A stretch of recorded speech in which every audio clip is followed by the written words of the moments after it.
Hello students, good morning. आज हम बात करेंगे चैप्टर नंबर 23 के बारे में। पीछे हमने चैप्टर नंबर 25 पढ़ा था, एक्सक्रीटरी सिस्टम, और आज हम बात करें 23 और चैप्टर का नाम आता है रिस्पायरेटरी सिस्टम इन ह्यूमन। तो रिस्पायरेटरी सिस्टम, या फिर सबसे पहले हम बात करेंगे रिस्पायरेशन क्या होता है। रिस्पायरेशन क्या होता है पीछे हमने पढ़ा है। हमने ऑर्गेनिज्म के लिविंगनेस करेक्टर हमने बात की थी।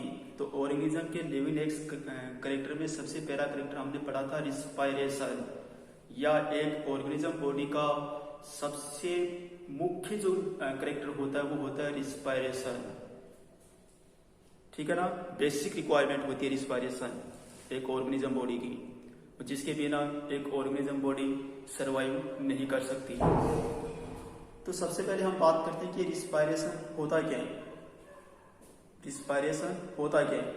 तो रिस्पायरेशन होता है, रिस्पायरेशन में हम एक वर्ड पढ़ते हैं ब्रीथिंग। तो ब्रीथिंग में अगर हम ऐड कर दें एटीपी फॉर्मेशन या oxidation of A food material, जिसके फलस्वरूप जो एटीपी या एनर्जी का निर्माण हो रहा है, तो वो दोनों प्रोसेस कंबाइंड रूप से हम क्या कहलाएंगे? रिस्पायरेशन कहलाएंगे। तो यहाँ पे हम बात करते हैं, मैंने यहाँ पे सबसे पहले लिखा है रिस्पायरेशन। रिस्पायरेशन, तो रिस्पायरेशन के आगे मैंने सबसे पहला टॉपिक तो लिखा है ब्रीथिंग, दूसरा मैंने लिखा है ट्रांसपोर्ट ऑफ गैसेज, तीसरा मैंने लिखा है ऑक्सीडेशन ऑफ फूड, चौथा मैंने लिखा है एटीपी फॉर्मेशन। ठीक है ना। तो सबसे पहले हम बात करते हैं ब्रीथिंग के बारे में। ब्रीथिंग क्या होता है? इनटेक, O2 को इनटेक करना और CO2 को आउट करना एक बॉडी से, है ना। तो वो मैकेनिज्म क्या है? ब्रीथिंग। और ब्रीथिंग में हम इंक्लूड करते हैं एक तो इंस्पायरेशन की प्रोसेस, दूसरी एक्सपायरेशन की प्रोसेस। इंस्पायरेशन एंड एक्सपायरेशन, है ना। तो इंस्पायरेशन की प्रोसेस के द्वारा हम एयर या फिर O2 को इनटेक कर रहे हैं, और एक्सपायरेशन की प्रोसेस के द्वारा हम क्या है, जो हमारी बॉडी में जो वेस्ट मटेरियल जो CO2 गैस का निर्माण हो रहा है उनको हम बॉडी से आउट कर रहे हैं। तो एक्सपायरेशन व इंस्पायरेशन दोनों को कंबाइंड रूप से हम क्या बोलते हैं? ब्रीथिंग। दूसरा आता है oxidation of food material, transport of gases. तो ट्रांसपोर्ट ऑफ गैसेज की जब हम बात करते हैं तो देखो हमारे इंस्पायरेशन के प्रोसेस के द्वारा हमारे लंग्स में जो O2 पहुंच रही है, तो लंग्स से हमारी सेल्स तक ये O2 किस प्रकार ट्रांसपोर्ट हो रही है, किसके माध्यम से वो ट्रांसपोर्ट हो रही है ना। तो उसका ट्रांसपोर्ट ऑफ गैसेज। एक आता है oxidation of food material, simple food material. तो जो फूड मटेरियल हमने इंटेक किया है, हमारी एलिमेंट्री कैनाल में उस फूड मटेरियल का डाइजेशन होता है, और डाइजेशन के फलस्वरूप जो सिंपल फूड मटेरियल बना है, और उनका जो ब्लड के माध्यम से हमारी सेल्स में जा रहा है, और सेल्स के साइटोप्लाज्म पार्ट में उनका क्या होता है? ऑक्सीडेशन होता है। किसकी प्रेजेंस में? O2 की प्रेजेंस में। तो O2 की प्रेजेंस में जब उनका ऑक्सीडेशन होता है तब किसका निर्माण होता है? CO2 का निर्माण होता है, और एटीपी का निर्माण होता है, या एनर्जी का निर्माण होता है। ठीक है ना। तो ये प्रोसेस हो गई, ठीक है ना, और एटीपी का निर्माण हो गया। तो ये सारी की सारी प्रोसेस को हम क्या बोलते हैं? रिस्पायरेशन बोलते हैं। तो रिस्पायरेशन क्या होती है? रिस्पायरेशन वह प्रोसेस होती है जिसके द्वारा O2 की प्रेजेंस में फूड मटेरियल का ऑक्सीडेशन होता है, जिसके फलस्वरूप एनर्जी एंड CO2 का निर्माण होता है। ठीक है। तो ये तो हो गया रिस्पायरेशन के बारे में। अब रिस्पायरेशन होती है वो कैसी प्रोसेस होती है? एक बायोकेमिकल प्रोसेस होती है। रिस्पायरेशन की जो मैकेनिज्म है वो कैसी प्रोसेस होती है? बायोकेमिकल प्रोसेस होती है। यहाँ पे मैंने लिखा है बायोकेमिकल प्रोसेस। अब बायोकेमिकल प्रोसेस क्या होती है? बायो का अर्थ क्या होता है? ऑर्गेनिज्म, और केमिकल रिएक्शन, ठीक है ना। तो यानी एक ऑर्गेनिज्म बॉडी में होने वाली केमिकल रिएक्शन। अब एक ऑर्गेनिज्म बॉडी में केमिकल रिएक्शन कैसे हो रही है, आगे हम बात करेंगे कि हीमोग्लोबिन है वो ऑक्सीजन के साथ मिलकर के ऑक्सी हीमोग्लोबिन का फॉर्मेशन करता है। हीमोग्लोबिन ऑक्सीजन के साथ मिलकर किसका निर्माण करता है? ऑक्सी हीमोग्लोबिन का निर्माण करता है। तो यहाँ पे क्या हो रही है? रिएक्शन हो रही है। दो सबस्ट्रेट है यहाँ पे, हीमोग्लोबिन व ऑक्सीजन। प्रोडक्ट क्या बन रहा है? HbO2 बन रहा है। तो यहाँ पे क्या हो रही है? केमिकल रिएक्शन हो रही है। और ये केमिकल रिएक्शन कहाँ भी होती है? एक ऑर्गेनिज्म बॉडी में होती है। तो इस वजह से क्या होगा? बायोकेमिकल प्रोसेस होती है क्या? रिस्पायरेशन। तो ये तो रिस्पायरेशन का इंट्रोडक्शन है। तो रिस्पायरेशन क्या होता है? रिस्पायरेशन एक बायोकेमिकल प्रोसेस होती है जिसमें एक्सटर्नल इन्वायरमेंट से O2 को ग्रहण कर और उस O2 के माध्यम से फूड का ऑक्सीडेशन होता है, जिसके फलस्वरूप एनर्जी एंड CO2 का निर्माण होता है। और उसी CO2 को हम बॉडी से आउट करने की जो प्रोसेस होती है, उस प्रोसेस को हम क्या बोलते हैं? रिस्पायरेशन बोलते हैं। अब हम बात करें कि इस चैप्टर में हम क्या क्या पढ़ेंगे। एक बार यहाँ पे समराइज में कर रहा हूँ, आउटलाइन मैंने आपको बताया, उसकी बात करेंगे। तो सबसे पहले हम आते हैं इन्वायरमेंट में, एक्सटर्नल इन्वायरमेंट, ह्यूमन बॉडी या फिर ऑर्गेनिज्म बॉडी का जो यहाँ पे हम बात एनिमल्स की कर रहे हैं। एनिमल्स में किसकी बात कर रहे हैं? ह्यूमन की बात कर रहे हैं। तो यहाँ पे हम मोस्टली ह्यूमन का रिस्पायरेटरी सिस्टम के बारे में बात कर रहे हैं। तो ह्यूमन बॉडी का जो एक्सटर्नल इन्वायरमेंट है उसकी बात करते हैं। तो एक्सटर्नल इन्वायरमेंट या फिर जो एटमॉस्फेयर होता है, यहाँ पे क्या लिखा मैंने? एटमॉस्फेयर। और एटमॉस्फेयर में क्या होती है? एयर होती है। एटमॉस्फेयर में क्या होती है? एयर होती है। और एयर के बारे में भी मैंने बताया था कि एयर क्या होती है? कंपोजिशन ऑफ ऑल गैसेज, सारी गैसों का जो कंपोजिशन या संगठन होता है उसी को हम क्या बोलते हैं? एयर बोलते हैं। अब सभी गैस, ऑल गैसेज, तो ऑल गैसेज में ऑक्सीजन भी हो गई, नाइट्रोजन हो गई, हीलियम हो गई, हाइड्रोजन हो गई, ओजोन हो गई। तो ये सारी की सारी जो गैसेज है वो आपस में मिलकर किसका निर्माण करती है? एयर का निर्माण करती है। अब इसी एयर को हम क्या करते हैं? इनटेक करते हैं। एयर को हम क्या करेंगे? इनटेक करेंगे। अब इनटेक इसमें करते हैं हम सबसे पहले नेजल अपर्चर या नेजल चेंबर बोल सकते हैं। नेजल अपर्चर के बाद में आता है नेजल चेंबर। तो नेजल चेंबर में हम इसको क्या कर रहे हैं? इनटेक कर रहे हैं, ठीक है ना। और नेजल चेंबर के अंदर क्या होते हैं? हेयर लाइक स्ट्रक्चर होती है या हेयर्स होती है, जो क्या कर रहे हैं? जो एयर के साथ जो डस्ट पार्टिकल आ रहे हैं उनको रोकने का काम करते हैं हेयर, ठीक है ना। या फिर एयर, जो एयर है, एयर का फिल्ट्रेशन कौन कर रहा है? नेजल चेंबर में प्रेजेंस जो हेयर होते हैं वो क्या करते हैं? एयर का फिल्ट्रेशन करते हैं। एयर के साथ में कोई भी अगर मिट्टी है, धूल है या फिर कोई भी डस्ट पार्टिकल जा रहा है, डस्ट पार्टिकल का जो लार्ज पार्टिकल जा रहा है एयर के साथ में हमारी बॉडी में, उनको रोकने का काम कौन करेगा? ये हेयर करती है, ठीक है। उनके बाद ये एयर कहाँ पे पहुंचती है? लंग्स में। कहाँ पे पहुंच रही है? लंग्स में पहुंचती है। जब हम लंग्स की अगर हम बात करें तो लंग्स, ह्यूमन बॉडी में जो लंग्स की संख्या कितनी होती है? 1 पेयर होती है, ठीक है ना, 1 पेयर। अब हम एक लंग्स की अगर हम बात करें तो एक लंग्स की जो स्ट्रक्चरल एंड फंक्शनल जो यूनिट होती है वो होती है एरोलाई। हमने इस प्रकार किडनी में भी हमने पढ़ा है। किडनी में स्ट्रक्चरल एंड फंक्शनल यूनिट क्या होती है? नेफ्रॉन होती है ना। कि नेफ्रॉन ही क्या कर रहा है? किडनी का जो फंक्शन कर रहा है, किडनी की स्ट्रक्चर का निर्माण कर रहा है। उसी प्रकार यहाँ पे जो एरोलाई होती है वो भी क्या कर रहा है? ये एरोलाई भी क्या कर रही है? लंग्स की स्ट्रक्चर का भी निर्माण कर रही है और लंग्स का जो कार्य होता है वो भी एरोलाई करती है। तो यहाँ पे एरोलाई भी क्या होती है? लंग्स की स्ट्रक्चर एंड फंक्शनल यूनिट होती है। अब हम एक एरोलाई की अगर हम बात करें तो एक एरोलाई में क्या होती है? बहुत सारी कैपिलरीज होती हैं, ब्लड वेसल्स का नेटवर्क होता है या ब्लड वेसल्स से बनी हुई जो कैपिलरीज होती है उनका नेटवर्क प्रेजेंट होता है। और उस कैपिलरीज में क्या होता है? ब्लड होता है। उसमें क्या होता है? ब्लड होता है, ठीक है ना। लंग्स है, लंग्स में एरोलाई प्रेजेंट है। एरोलाई में क्या होती है? ब्लड वेसल्स होती है। ब्लड वेसल्स में क्या होता है? ब्लड होता है। जब हम ब्लड के बारे में अगर हम बात करते हैं तो ब्लड में क्या क्या होता है? आरबीसी होती है, डब्ल्यूबीसी होती है, प्लेटलेट्स होती है ना। तो यहाँ पे हम एक कार्पासूस के बारे में बात करेंगे या सेल्स के बारे में बात करेंगे, आरबीसी के बारे में, ठीक है ना। आरबीसी के बारे में आपने पढ़ा है। आरबीसी के अंदर क्या होता है? हीमोग्लोबिन होता है, हीमोग्लोबिन एचपी। और हीमोग्लोबिन को हम क्या बोलते हैं? रिस्पायरेटरी पिगमेंट बोलते हैं। रिस्पायरेटरी पिगमेंट को बोलेंगे। पिगमेंट क्या है? कलर प्रोवाइड करवाने वाला। तो एचपी क्या करवा रहा है? ब्लड को कलर प्रोवाइड करवाता है। कौन सा कलर? रेड कलर प्रोवाइड करवाता है ना। तो ये तो क्या होगा? पिगमेंट होगा। रिस्पायरेटरी पिगमेंट, रिस्पायरेटरी इसको क्यों बोलेंगे? क्योंकि ये रिस्पायरेशन की प्रोसेस में भाग लेता है। तो ये क्या होगा? रिस्पायरेटरी पिगमेंट होगा। कौन? हीमोग्लोबिन, ठीक है ना। एचपी, शॉर्ट रूप में इसको हम क्या लिखते हैं? एचपी, ठीक है। तो यहाँ पे भाई जो एक्सटर्नल इन्वायरमेंट से जब हम जो एयर को इनटेक कर रहे हैं, ये इनटेक नेजल अपर्चर से नेजल चैम्बर से होती हुई हमारे लंग्स में इंटर करती है, हमारे लंग्स में इंटर करती है। जो ही लंग्स की जो वाल होती है, इंटरनल जो वाल होती है, वहां पे जाकर के वो टकराती है, ठीक है ना।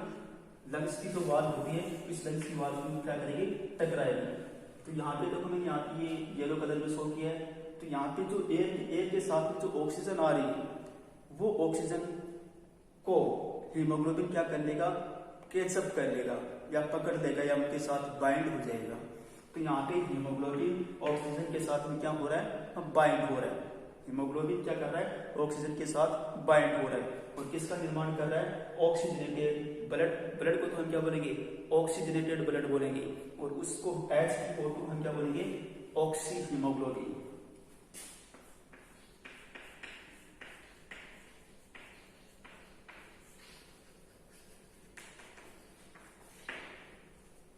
हीमोग्लोबिन को हम क्या बोलेंगे, HbO2 को हम क्या बोलेंगे, ऑक्सी हीमोग्लोबिन। तो ऑक्सी हीमोग्लोबिन क्या होता है कि जब हीमोग्लोबिन ऑक्सीजन के साथ बाइंड हो जाती है तब उसको हम क्या बोलते हैं, ऑक्सी हीमोग्लोबिन। तो देखो यहाँ पे बायोकेमिकल रिएक्शन हो रही है, ठीक है ना। बात जो एक्सटर्नल इन्वायरमेंट में से जो एयर आ रही है हमारे लंग्स में, उसमें सिर्फ ऑक्सीजन के साथ बॉन्ड बनाया। यहाँ पे हीमोग्लोबिन सिर्फ किसके साथ बॉन्ड बनाया, ऑक्सीजन के साथ बॉन्ड बनाया। अब सब यहाँ पे इंपॉर्टेंट सोचने वाली बात ये होती है कि यहाँ पे हीमोग्लोबिन ऑक्सीजन के साथ ये बॉन्ड क्यों बनाता है, और भी तो गैसेज आ रही है एयर के साथ में, हाइड्रोजन भी आ रही है, CO2 भी आ रही है, हीलियम भी आ रही है, ओजोन भी आ रही है, सारी गैसेज आ रही है, लेकिन यहाँ पे हीमोग्लोबिन ऑक्सीजन के साथ ही बॉन्ड क्यों बनाता है। तो यहाँ पे हम बाइंडिंग कैपेसिटी की अगर हम बात करें, हीमोग्लोबिन की बाइंडिंग कैपेसिटी की अगर हम बात करें, तो हीमोग्लोबिन की जो सबसे ज्यादा बाइंडिंग कैपेसिटी होती है वो होती है कार्बन मोनोऑक्साइड के साथ। इसके साथ होती है CO के साथ होती है, इसके साथ होती है CO के साथ। और दूसरे नंबर पर आती है ऑक्सीजन और तीसरे नंबर पर आती है CO2, ठीक है ना। यदि एयर में कार्बन मोनोऑक्साइड है तो उस कंडीशन में हीमोग्लोबिन सबसे पहले बॉन्ड किसके साथ बनाएगा, कार्बन मोनोऑक्साइड के साथ बॉन्ड बनाएगा। यदि एयर में कार्बन मोनोऑक्साइड गैस नहीं है तो उस कंडीशन में वो किसके साथ बॉन्ड बनाता है, ऑक्सीजन के साथ बॉन्ड बनाता है। यदि एयर में ऑक्सीजन भी नहीं है तो वो बॉन्ड किसके साथ बनाएगा, कार्बन डाइऑक्साइड के साथ या CO2 के साथ बॉन्ड बनाता है, ठीक है ना। तो यहाँ पे हम कार्बन मोनोऑक्साइड की अगर हम बात करें तो कार्बन मोनोऑक्साइड गैस है वो नेचुरल गैस नहीं होती है या अपने इन्वायरमेंट में गैस ये नहीं पाई जाती है ना। ये एक इंडस्ट्रियल गैस होती है ना। तो ये नेचुरल गैस नहीं होने की वजह से ये एब्सेंट होती है। तो यहाँ पे जो एयर है, एयर के साथ में सिर्फ एक कौन सी गैस आ रही है, O2 गैस आ रही है, ठीक है ना। तो यहाँ पे हीमोग्लोबिन किसके साथ बॉन्ड बनाती है, ये हीमोग्लोबिन O2 के साथ बॉन्ड बना दिया, क्या बन गया, HbO2, जिसको हम क्या नाम किया, ऑक्सी हीमोग्लोबिन। अब ये ब्लड वापिस कहाँ पे जा रहा है, हार्ट में जाता है। ये ब्लड कहाँ पे जाएगा, हार्ट में। कहाँ पे जा रहा है, हार्ट में जा रहा है। अब ये हार्ट क्या कर रहा है, इस ब्लड की पंपिंग करता है। ये हार्ट क्या करेगा, इस ब्लड की पंपिंग करेगा। कहाँ पे, एक सेल्स या टिश्यू। हार्ट क्या करेगा, इस ब्लड की पंपिंग करेगा हार्ट में, ये हार्ट सेल्स में आ गई। अब सेल्स की जब हम बात करें, देखो यहाँ इस ब्लड के साथ साथ ये ब्लड कहाँ से आ रहा है, अपनी एलिमेंट्री कैनाल से भी आ रहा है। तो अपनी एलिमेंट्री कैनाल से भी आ रहा है, तो ये साथ साथ में क्या ला रहा है, फूड मटेरियल भी ला रहा है, या सिंपल फूड मटेरियल भी ला रहा है। और सिंपल फूड मटेरियल की हम बात करें, जैसे ग्लूकोज भी लेके आ रहा है।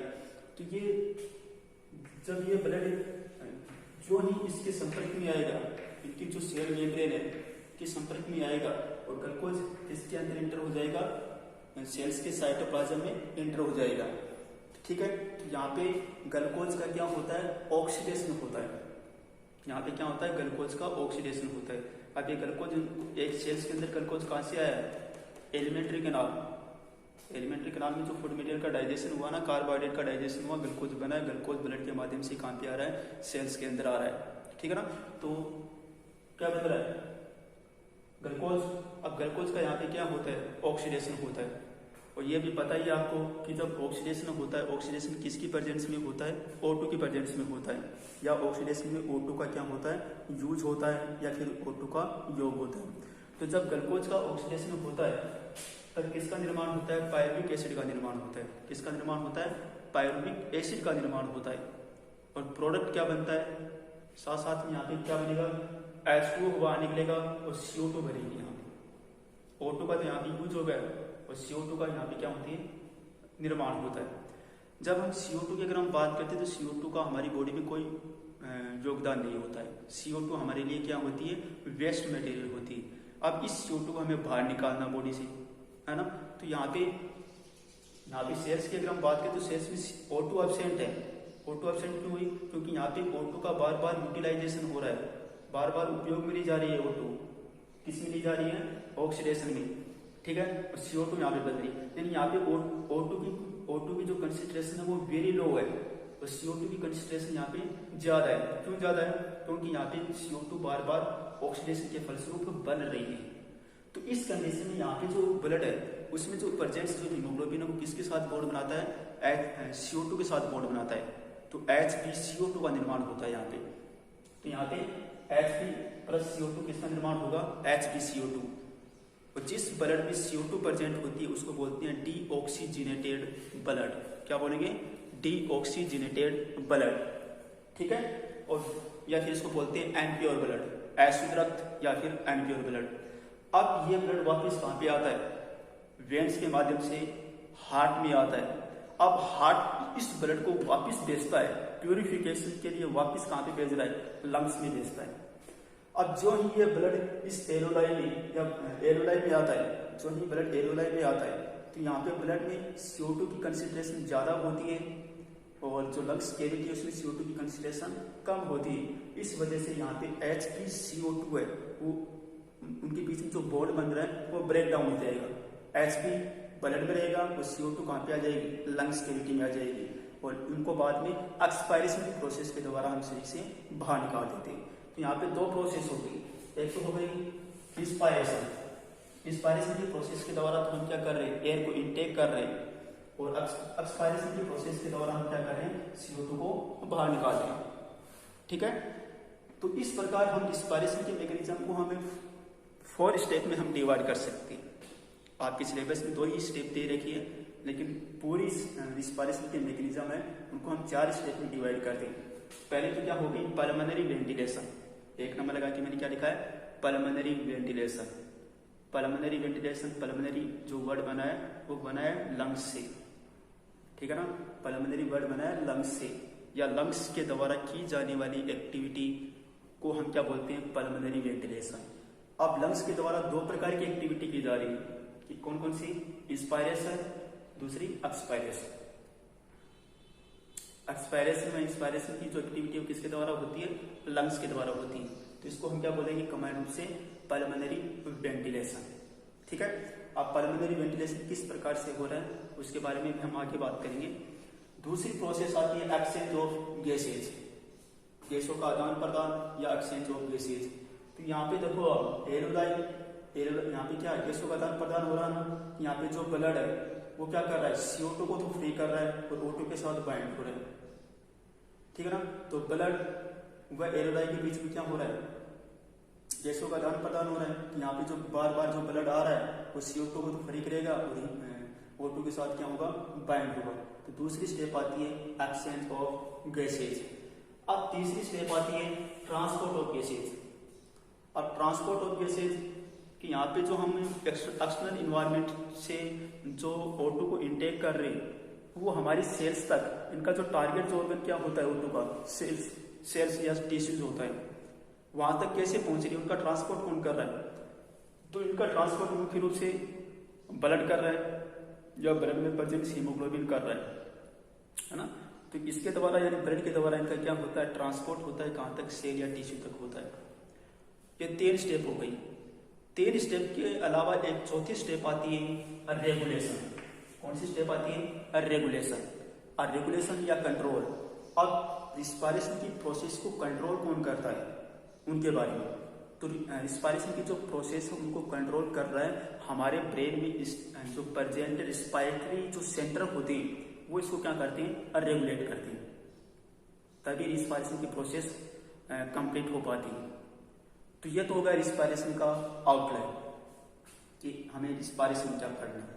और उनके बाद में हम बात करेंगे डिसऑर्डर के बारे में कि रिस्पायरेटरी सिस्टम से रिलेटेड हम ह्यूमन बॉडी में क्या क्या डिजीज हो सकती हैं, वो डिजीज हम पढ़ेंगे, ठीक है ना।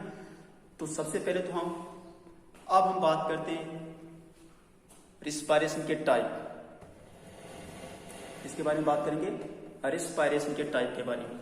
तो रिस्पायरेशन देखो मुख्यतः दो टाइप का होता है, दो प्रकार का रिस्पायरेशन होता है। रिस्पायरेशन ह्यूमन बॉडी में कहाँ पे हो रहा है उसके बेसिस पर रिस्पायरेशन के दो टाइप होते हैं। एक तो होता है इंट्रासेलुलर और दूसरा होता है एक्सटर्नल रिस्पायरेशन और दूसरा होता है इंटरनल रिस्पायरेशन। हमने लिखा है एक्सटर्नल रिस्पायरेशन, दूसरा होता है इंटरनल या सेलुलर रिस्पायरेशन, ठीक है। तो रिस्पायरेशन के दो टाइप हो गए, एक्सटर्नल रिस्पायरेशन और दूसरा होगा इंटरनल रिस्पायरेशन, और इंटरनल रिस्पायरेशन को हम क्या बोलते हैं, सेलुलर रिस्पायरेशन की। तो सबसे पहले हम बात करते हैं एक्सटर्नल रिस्पायरेशन। तो एक्सटर्नल रिस्पायरेशन में क्या है, एक्सटर्नल रिस्पायरेशन होता है वो किसके बीच में होता है, लंग्स एंड इन्वायरमेंट के बीच में होता है। तो मैंने यहाँ पे लिखा है exchange of O2 and CO2 between lungs and environment, lungs and environment. और ये क्या होती है, फिजिकल प्रोसेस होती है और इसको हम ब्रीथिंग भी बोलते हैं, ठीक है ना। तो लंग्स एंड इन्वायरमेंट के बीच में जो O2 एंड CO2 का जो आदान प्रदान हो रहा है, तो उस रिस्पायरेशन को हम क्या बोलते हैं, एक्सटर्नल रिस्पायरेशन बोलते हैं। और ये कैसी प्रोसेस होती है, फिजिकल प्रोसेस होती है, भौतिक क्रिया होती है, या इसमें क्या होता है, इस प्रोसेस में मूवमेंट होता है या लंग्स के द्वारा ऐसा मूवमेंट किया जाता है जिसकी वजह से O2 इनटेक O2 हमारी बॉडी में आती है और CO2 बाहर निकलती है, ठीक है ना। हमारे लंग्स में कंट्रक्शन होता है, कंट्रक्शन एंड रिलैक्शन होता है की प्रोसेस। तो कंट्रक्शन एंड रिलैक्शन की जो प्रोसेस है उसको हम बोलते हैं फिजिकल प्रोसेस, ठीक है ना। तो उसको तो हम क्या होगा, एक्सटर्नल रिस्पायरेशन। तो एक्सटर्नल रिस्पायरेशन किसे कहेंगे, इन्वायरमेंट एंड लंग्स के बीच में जो O2 एंड CO2 का जो एक्सचेंज हो रहा है ना, उसी एक्सचेंज को हम बोलते हैं external respiration. External respiration physical process होती है और इसका दूसरा नाम आता है ब्रीथिंग, ठीक है ना। दूसरी आती है इंटरनल रिस्पायरेशन, या इसको बोलते हैं सेलुलर रिस्पायरेशन, यानी एक सेल्स के अंदर जो रिस्पायरेशन की प्रोसेस होती है उसको बोलते हैं सेलुलर रिस्पायरेशन। सेलुलर रिस्पायरेशन तो कहाँ पे होता है, इन सेल्स में होता है। सेल्स के अंदर होने वाला रिस्पायरेशन कौन सा है, सेलुलर रिस्पायरेशन है। उनके बाद में सेल्स के अंदर सेलुलर रिस्पायरेशन होता कैसे, फूड मटेरियल का ऑक्सीडेशन के द्वारा। क्या हो रहा है, फूड मटेरियल का जब ऑक्सीडेशन होता है, तो फूड मटेरियल का जब ऑक्सीडेशन होता है तो O2 का क्या होता है, यूज होता है, CO2 H2O एंड एनर्जी का निर्माण होता है। तो ये रिस्पायरेशन क्या कहलाएगा, सेलुलर रिस्पायरेशन कहलाएगा। अब सेलुलर रिस्पायरेशन भी दो प्रकार का होता है। सेलुलर रिस्पायरेशन में क्या होता है, दो प्रकार का होता है। एक तो होता है एरोबिक रिस्पायरेशन और दूसरा होता है एरोबिक रिस्पायरेशन। भाई सेलुलर रिस्पायरेशन पर ऑक्सीजन की प्रेजेंस में हो रहा है या फिर ऑक्सीजन की एब्सेंस में हो रहा है, उसके बेसिस पर हमें ये रिस्पायरेशन दो टाइप का होता है। पहला कौन सा होगा, एरोबिक, दूसरा कौन सा है, एरोबिक रिस्पायरेशन। एरोबिक का क्या अर्थ है, एन मीन एब्सेंट, एरोबिक यानी रिस्पायरेशन, यानी ऑक्सीजन की एब्सेंस में होने वाला रिस्पायरेशन क्या होता है, एरोबिक रिस्पायरेशन होता है, ठीक है ना। तो देखो ऑक्सीजन की एब्सेंस में हो रहा है, ऑक्सीडेशन किसका हो रहा है, ग्लूकोज का हो रहा है, तो ऑक्सीडेशन हो रहा है ग्लूकोज। एब्सेंस क्या है, O2 क्या आया, एब्सेंस, O2 एब्सेंस है। जब ग्लूकोज का ऑक्सीडेशन होता है O2 की एब्सेंस में, तो ऑक्सीडेशन कैसा होगा, इनकम्प्लीट ऑक्सीडेशन होगा। और क्या बनेगा, इन मसल्स की अगर हम बात करें, मसल्स जो सेल्स होती है, अगर मसल्स सेल्स को अगर ऑक्सीजन नहीं मिल रही है और उसमें जो ग्लूकोज उनका ऑक्सीडेशन हो रहा है, तो उस कंडीशन में वहां पे बनता है लैक्टिक एसिड। क्या बनेगा, लैक्टिक एसिड बनेगा, प्लस में CO2 बनेगी, प्लस में H2O बनेगा, प्लस में एनर्जी बनेगी थोड़ी सी क्वांटिटी में। ये कौन सी किस कंडीशन की बात करें, एरोबिक रिस्पायरेशन। तो एरोबिक रिस्पायरेशन में ग्लूकोज का इनकम्प्लीट ऑक्सीडेशन होता है, जिसकी फलस्वरूप CO2 H2O यदि यह प्रोसेस मसल्स में हो रही है तब लैक्टिक एसिड का निर्माण होता है। अब एनएरोबिक प्रोसेस अगर मान लीजिए कोई बैक्टीरिया में हो रही है तो उस कंडीशन में किसका निर्माण होता है? एथिल एल्कोहल का निर्माण हो रहा है। तो हम बात किसकी कर रहे हैं? बैक्टीरिया की कर रहे हैं। तो बैक्टीरिया में ग्लूकोज का इनकम्प्लीट ग्लूकोज का ऑक्सीजन के एब्सेंस में अगर रिस्पायरेशन हो रहा है तो यहाँ पे क्या बनेगा? एथिल एल्कोहल बनेगा। क्या बनेगा? एथिल एल्कोहल बनता है, साथ में CO2 बनता है, H2O बनती है और थोड़ी बहुत एनर्जी या हीट का निर्माण होता है। ठीक है ना? तो एनएरोबिक रिस्पायरेशन कहाँ पे देखने को मिलेगा आपको? मसल्स में। मसल्स में कब? जब हम कोई हार्ड वर्किंग कर रहे होते हैं या फिर फास्ट रनिंग कर रहे होते हैं। तो फास्ट जब रनिंग करते हैं तो अपनी जो रिस्पायरेटरी रेट वो क्या बढ़ेगी? क्यों बढ़ रही है? क्योंकि अपनी बॉडी को ज्यादा O2 की आवश्यकता होती है, लेकिन फिर भी अपनी मसल्स को इतनी O2 नहीं मिल पाती है जितनी उनको चाहिए। तो उस कंडीशन में मसल्स सेल्स है वो ग्लूकोज का ऑक्सीडेशन कर, इनकम्प्लीट ऑक्सीडेशन कर किसका निर्माण करती है? लैक्टिक एसिड का निर्माण करती है। और मसल्स की जब हम बात करते हैं, मसल्स में 2 प्रकार के फिलामेंट होते हैं, एक्टिन एंड मायोसिन फिलामेंट। जब मसल्स में कंट्रक्शन होता है तो वो क्या है? ब्रिज लाइक स्ट्रक्चर बनाते हैं। और लैक्टिक एसिड की बात करते हैं, लैक्टिक एसिड एक सेमी सॉलिड मटेरियल होता है जो दोनों फिलामेंट के बीच में अवरोध पैदा करता है उनके कंट्रक्शन एंड रिलैक्शन में, जिसकी वजह से हमें क्या आती है? थकावट आती है। ठीक है, तो यह तो होगा मसल्स के बारे में। इसी प्रकार जब हम बैक्टीरिया की अगर हम बात करें तो बैक्टीरिया क्या कर रहा है? ग्लूकोज को न्यूट्रिएंट मटेरियल के रूप में खा रहा है, लेकिन उसको ऑक्सीजन प्राप्त नहीं हो रही है। तो उस कंडीशन में बैक्टीरिया उस ग्लूकोज का इनकम्प्लीट ऑक्सीडेशन करता है और किसका निर्माण होगा? Ethyl alcohol. ठीक है ना? इस प्रोसेस को हम बोलते हैं फर्मेंटेशन। फर्मेंटेशन के बारे में आपने पढ़ा होगा, फर्मेंटेशन। और किसका निर्माण हो रहा है? एथिल एल्कोहल का निर्माण हो रहा है। ठीक है ना? उसी प्रकार जब हम एरोबिक रिस्पायरेशन की अगर हम बात करें तो एरोबिक रिस्पायरेशन क्या होता है? O2 की प्रेजेंस में होने वाला रिस्पायरेशन, O2 की प्रेजेंस में होने वाला रिस्पायरेशन एरोबिक रिस्पायरेशन कहलाता है। और जिसमें क्या होता है? ग्लूकोज का कंप्लीट ऑक्सीडेशन होता है। यहाँ पे मैंने लिखा ना, ग्लूकोज का क्या होगा? कंप्लीट ऑक्सीडेशन होगा। और जब ग्लूकोज का कंप्लीट ऑक्सीडेशन होता है तब क्या बनता है? CO2 बनती है, H2O बनता है, प्लस में एनर्जी का निर्माण होता है। तो ये होगा रिस्पायरेशन की डिटेल स्टडी एंड रिस्पायरेशन के टाइप्स। ठीक है, इनकी आगे हम बात करेंगे ह्यूमन रिस्पायरेटरी सिस्टम के बारे में।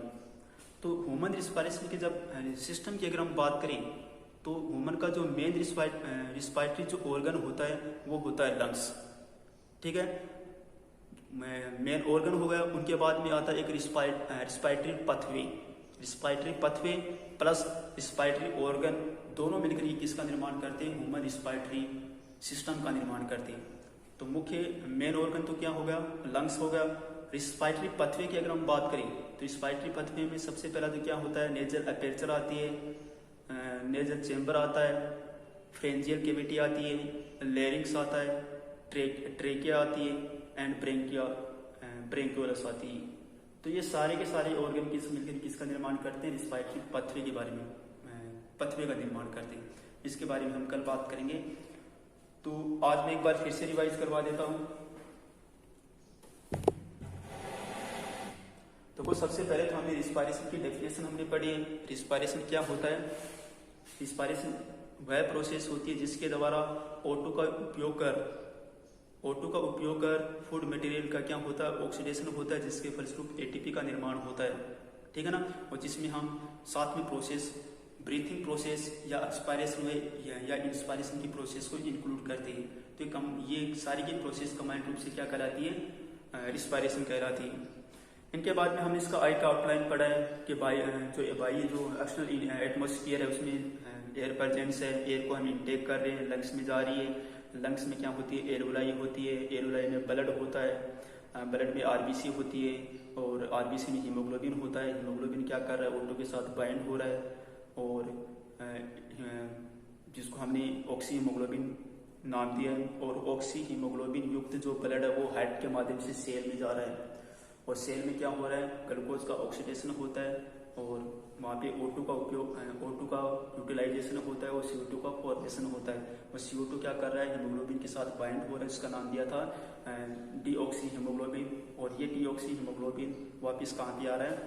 हार्ट के माध्यम से वापस लंग्स में आ रहा है और लंग्स में क्या कर रहा है? हीमोग्लोबिन CO2 को फ्री कर रहा है, CO2 एक्सपायरेशन की प्रोसेस के द्वारा बॉडी से बाहर आउट हो रही है। तो ये सारी की सारी प्रोसेस रिस्पायरेशन में ही आती है। और उनके बाद में हमने रिस्पायरेशन की टाइप्स हमने पढ़े कि रिस्पायरेशन की प्रोसेस कहाँ पे हो रही है ह्यूमन बॉडी में, उसके बेसिस पर रिस्पायरेशन दो प्रकार का होता है, एक तो एक्सटर्नल रिस्पायरेशन, दूसरा इंटरनल या सेलुलर रिस्पायरेशन।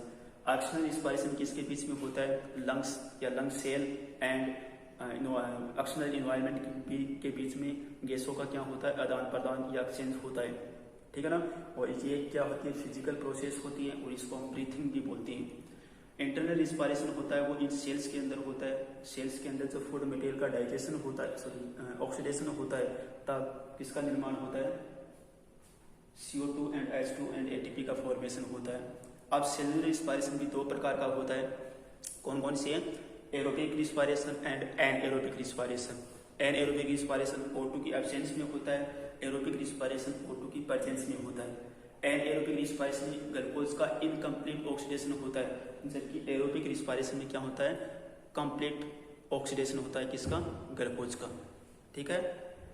तो मीटर आप देख लेना और इसके नोट्स आप प्रिपेयर कर लेना। Okay, thank you.